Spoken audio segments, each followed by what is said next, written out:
Tiene la palabra el diputado Kicillof y le pido también que respetemos el tiempo. Muchas gracias, presidente. Voy a intentarlo, pero la verdad que no quise apelar a la metodología de que cada vez que se me mencionaba interrumpir el flujo de las exposiciones, así que me voy a tomar, si me permite, algunos segundos más. Pero lo primero que quiero decir es que hay que repasar un poco por qué estamos hoy acá, y eso es porque todos los bloques, menos el oficialismo, decidimos bajar al recinto, básicamente no para estar haciendo esta reunión, sino para retrotraer el tarifazo que hizo el gobierno. Ese es el acuerdo que existía entre los bloques, y de parte del Frente para la Victoria vamos a persistir y vamos a insistir en este mismo camino y vamos a pedir el acompañamiento de los demás bloques. Esto no es porque el Congreso deba fijar las tarifas, sino porque ya no falta ninguna evidencia de parte de la justicia, de parte de los sectores sociales, de parte de muchos diputados del oficialismo también, de que esto está mal hecho y que hay que empezar de nuevo. Acá hay que hacer tabula rasa y habría que hacerlo, como marca la ley, tratándose de una cuestión de esta importancia, con una discusión en audiencia pública y de esa manera poder salir de este atolladero en el que están. Yo creo que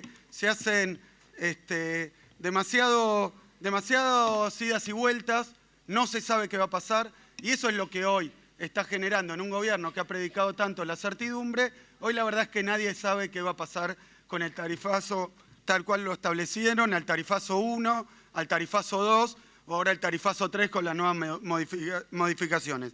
Así que el objetivo de hoy no es del todo comprender algunos de estos elementos, sino reconocer que el tarifazo que hicieron no lo puede pagar la gente, no lo pueden pagar las empresas. Entonces una medida que se aplica pero no se puede hacer efectiva porque generaría un daño muchísimo mayor que el pretendido efecto beneficioso, simplemente hay que anularla, volver para atrás y discutirla de nuevo en el propio gobierno porque es atribución de ustedes, del Poder Ejecutivo. Segundo punto que quiero marcar, que ha surgido con muchas formas de expresarse del ministro Aranguren, que me parece que marcan una diferencia muy grande en cuanto a concepción del sistema hidrocarburífero, del sector petrolero y del sector energético y del papel del Estado. Ha dicho muchas veces el señor Aranguren que hay que buscar las señales adecuadas de precio, ha dicho que en un mercado no regulado el mercado es el que ajusta y ha remitido a la legislación que viene de los 90, que efectivamente para diferentes segmentos del mercado todavía habla de un precio no regulado, y esto es algo que viene de los 90. Por eso a mí me parece que está rondando por aquí una idea de que el mejor esquema, porque como algunos presuntos especialistas, algunos que ocuparon cargos por menos de un mes, un par de días, pero son exsecretarios de Energía, lo que dicen, o parecen decir, y a veces lo ha dicho explícitamente, es que el mejor modelo es ese, el de los 90, de regulación de los mercados, precio internacional, y han dicho que eso está muy bueno porque Argentina tenía el autoabastecimiento que perdió.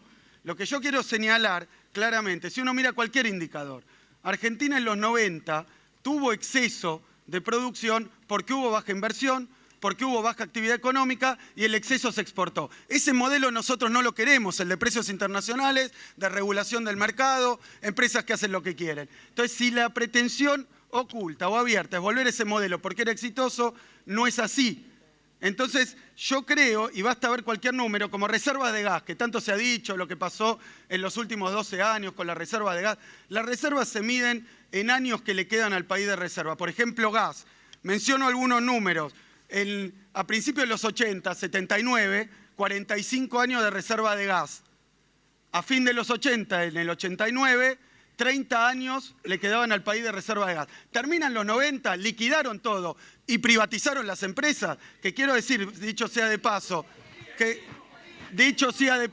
el único partido de este Parlamento que votó a favor de que YPF siga siendo de Repsol es el que después le fue a pedir perdón por esto, que es el del presidente Macri, no el radicalismo, pero lo que queda claro es que cuando terminan los 90 quedan 10 años de reserva de gas nada más. Y hoy hay, si no me equivoco, 7 y pico de reservas de gas. Quiere decir que la política que liquidó el yacimiento de Loma de la Lata y todos los viejos activos ha sido específicamente lo de los 90, sumada a la política de privatizaciones, que es cierto, se fue revirtiendo tanto en regulación como en la propiedad de YPF a lo largo de estos últimos 12 años y efectivamente a partir de la recuperación de YPF los resultados son mucho mejores. Porque este es otro punto que quiero marcar. Cuando había autoabastecimiento, había 11 provincias desconectadas del sistema eléctrico. Así que, y por otro lado, había solo 5 millones de hogares, 5 millones de hogares que tenían gas de red y hoy tenemos 8.100.000, dijo el ministro. Eso durante estos últimos 12 años. Es decir, que además, esa política de desindustrialización, exclusión social y bajo crecimiento, muy en consecuencia con lo que está pasando hoy en el país, era una política que traía un sector hidrocarburífero desregulado, un sector hidrocarburífero con tarifas internacionales, que además, le pregunto al ministro, hoy los precios están bajos, entonces la idea sería adecuar a los internacionales. ¿Qué dicen cuando los precios están muy altos? Es la misma idea, porque si desarman todo el andamiaje regulatorio, entonces cuando suba el precio también se lo van a querer descargar a los usuarios. Que esta es la cuestión oculta. La verdad es que acá hay plata para las empresas, sin compromisos. Es cierto que son algunos programas que se habían iniciado y que habían tenido resultados, pero ahora dejan de tenerlo porque esos precios que se marcan no implican compromiso de inversión o no se están cumpliendo, menos todavía actividad de empleo y han dejado y están dejando pueblos vacíos donde había actividad petrolera estos últimos 12 años y particularmente en los últimos. Después hay otros puntos que la verdad que son técnicos, vale la pena discutirlos, pero la verdad que decir que ahora se acabó el gas, este año llegó el PRO y se acabó el gas, la verdad que no. Macri llegó y este año la producción de gas creció internamente 5%. Es decir, que no puede faltar más gas del año pasado, teniendo en cuenta que además la actividad industrial, según todos los indicadores, cayó como 9 puntos, teniendo en cuenta que el consumo, según la CAME, viene cayendo todos los meses. O sea, acá hay la demanda, hay más oferta y ahora es la eclosión de la cuestión del gas. De la misma manera que la caída de los precios internacionales. Por eso, no es que hubo un súbito cambio en la oferta de gas.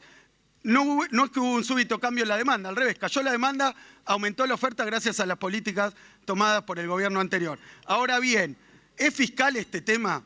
Porque el otro que han dicho, y lo han usado, como bien se decía acá, como un instrumento de extorsión a los usuarios, a todo el mundo, a la Corte Suprema, a los diputados. Si no se hace el tarifazo, y me hace acordar al blanqueo, a lo de los buitres, a lo de los jubilados, o se hace lo que el gobierno dice, o va a haber enormes desgracias, va a haber tremenda hiperinflación, tremenda recesión, como si, y en particular están diciendo que la caída, que el aumento de las tarifas proviene de un requisito fiscal.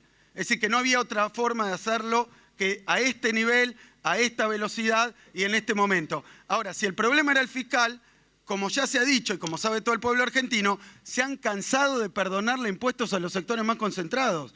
O sea que si tenían problema fiscal, por lo menos que el votante del PRO, pero digo toda la sociedad, discuta cómo solucionarlo, no con el tarifazo. ¿Por qué perdonarle 60.000 millones de pesos a los exportadores de grano, a las mineras y a todos los exportadores concentrados de la industria y trasladarle eso mismo al usuario? No es un problema fiscal, es una decisión de provincia, de política, una redistribución del gasto y de los impuestos en favor de los que más tienen y en contra, con una cuestión ideológica, porque creen en ese modelo.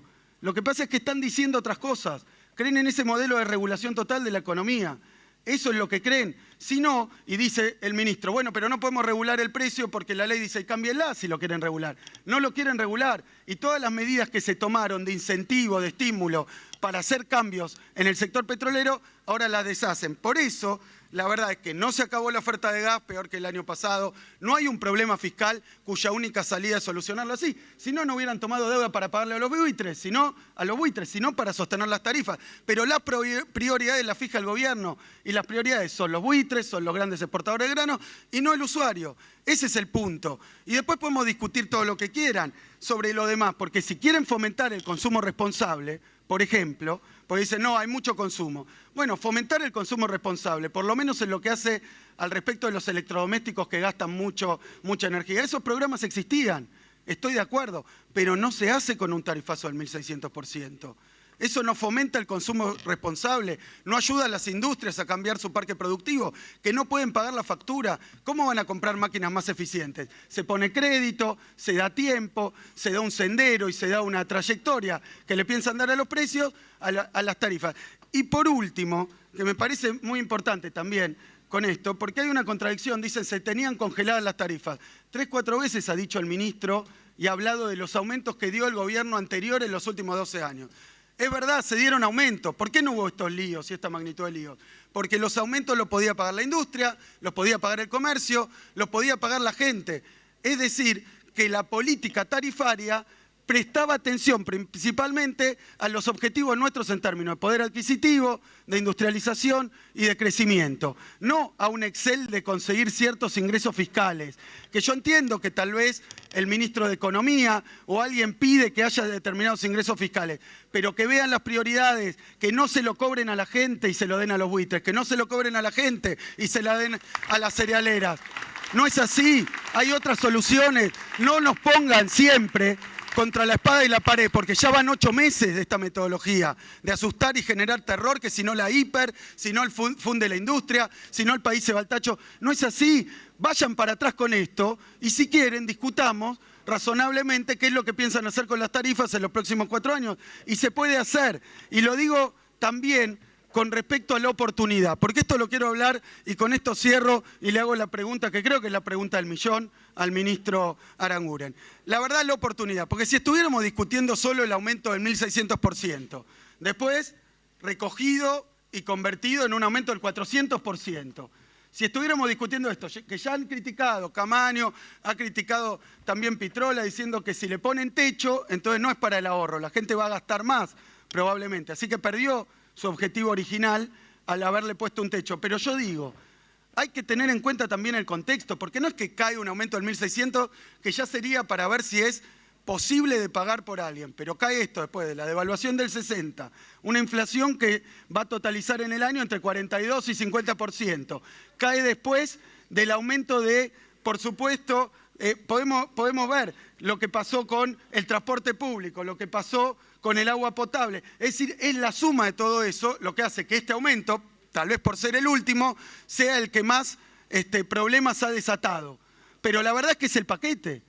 Es un paquete que descarga en la gente, descarga en las pequeñas y medianas empresas y tiene ese resultado que también llamó la atención sobre la cuestión fiscal. Porque con este tarifazo, ¿ustedes creen que se va a cerrar el problema fiscal?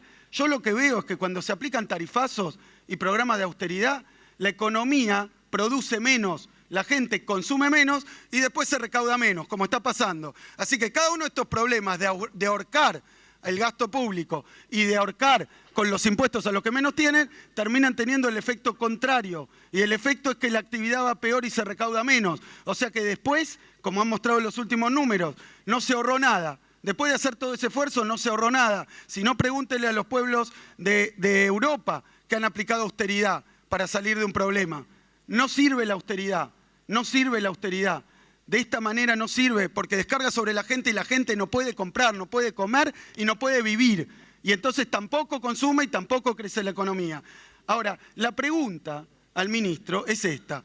El panorama está planteado, ¿por qué podemos discutir 200 años sobre los aumentos que hicimos nosotros, los que hicieron ustedes, qué pasó con la producción, qué pasó con YPF, quién hizo? Pero la pregunta es, la que se preguntan todos, es, ¿el gobierno va a escuchar a alguien de todos, del propio sector oficialista, de la justicia, de las organizaciones populares, de los sindicatos, de las pymes, de los grandes empresarios, que le dicen, este aumento así no va? ¿Va a escuchar esto y va a ir para atrás con el tarifazo? Esa es la gran pregunta. Porque si no, no podemos hablar, no podemos pasar años hablando de cada una de estas cuestiones. Pero ¿va a volver atrás con el tarifazo o vinimos acá a ganar tiempo de nuevo para el gobierno, seguir aplicando las mismas tarifas y querer cobrar los retroactivos? Muchas gracias. Muchas gracias.